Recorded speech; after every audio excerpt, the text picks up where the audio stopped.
ایک شخص اپنی مسجد کے امام کے پاس گیا اور جا کے کہنے لگا میں کل سے مسجد نہیں آؤں گا۔ امام صاحب نے پوچھا کیوں؟ تو اس شخص نے جواب دیا جب بھی میں مسجد آتا ہوں تو دیکھتا ہوں کہ کوئی اپنے فون پر باتیں کر رہا ہے، تو کوئی میسج پڑھ رہا ہے، اور کوئی کسی کی غیبت کر رہا ہے، یا پھر کوئی محلے داروں کی باتیں کر رہا ہے۔ اس پر امام صاحب نے کہا اپنے آخری فیصلے سے پہلے میرا ایک کام کر دو۔ اس شخص نے کہا جی ضرور۔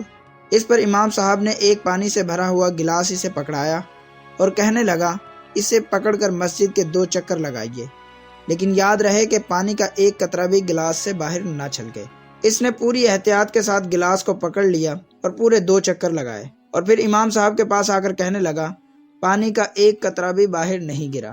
اس پر امام صاحب نے پوچھا کہ اس دوران آپ نے کتنے لوگوں کو فون پر باتیں کرتے ہوئے یا غیبت کرتے ہوئے دیکھا؟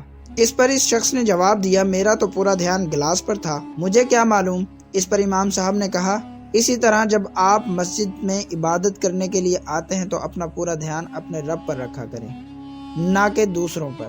دوستو، اللہ کے حضور دعا ہے کہ اللہ مجھے اور آپ کو صحیح معنوں میں عبادت کرنے کی توفیق عطا فرمائے۔ سلام پہنچے۔